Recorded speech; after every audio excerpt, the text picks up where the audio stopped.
നിങ്ങളുടെ ഇഷ്ട പരമ്പരകൾ എക്സ്ക്ലൂസീവായി സൺ നെക്സ്റ്റ് ആപ്പിലൂടെ തികച്ചും ഫ്രീ ആയി ഇപ്പോഴേ ആപ്പ് ഡൗൺലോഡ് ചെയ്യൂ. ഞങ്ങളുടെ ജീവിതത്തിൽ എന്തൊക്കെ സംഭവിച്ചാലും അത് ഞങ്ങൾ അനുഭവിച്ചാൽ മതിയല്ലോ.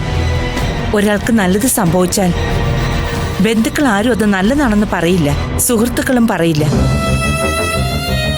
പക്ഷെ ഒരു വീഴ്ച സംഭവിച്ചാൽ കുറ്റം പറയാൻ 100 പേരുണ്ടാകും. അടുത്ത ബന്ധുക്കളുടെ കാര്യത്തിലും ഇതൊക്കെ തന്നെയാണ് ശരി എന്ന് കരുതി ദർശന ഡോക്ടറെ പോയി കണ്ടതിന്റെ പിന്നാലെ നീ എന്തിനാ അന്വേഷിച്ചു പോകുന്നേ? അമ്മേ, ദർശൻ എന്റെ ഭാര്യയാണ്. അവളുടെ കാര്യങ്ങൾ അറിയാൻ എനിക്ക് അവകാശമില്ലേ? അവകാശമില്ലെന്ന് ആരും പറഞ്ഞില്ല, ആർക്കും പറയാനും പറ്റില്ല.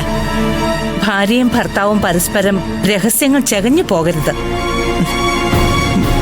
അത് കുടുംബത്തിന്റെ നാശത്തിലേ അവസാനിക്കൂ.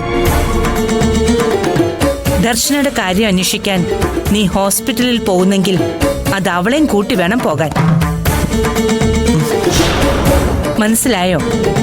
ദർശനല്ലേ കാര്യങ്ങൾ ഒളിച്ചു വെച്ചത്. ഇതുവരെ ഈ കാര്യങ്ങളൊന്നും അവൾ എന്നോട് പറഞ്ഞിട്ട് പോലുമില്ല.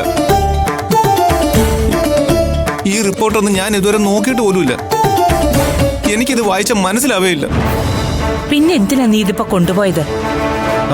എനിക്ക് പരിചയമുള്ള മറ്റൊരു ഡോക്ടറെ കാണിച്ച് വിവരങ്ങൾ എന്തൊക്കെയാണെന്ന് മനസ്സിലാക്കാൻ വേണ്ടി ഞാൻ പോയതാ. അതിനുശേഷം ദർശനയും കൂട്ടി ഹോസ്പിറ്റലിലേക്ക് പോകണമെന്ന് തന്നെയാ ഞാൻ തീരുമാനിച്ചത്.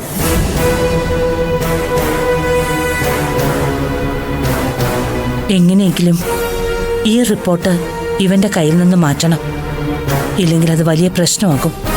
ദർശന നേരിട്ട് ഇവനോട് സത്യങ്ങൾ പറയുന്നത് തന്നെയാ നല്ലത്. അമ്മ എന്തോന്നും പറയാത്തത്?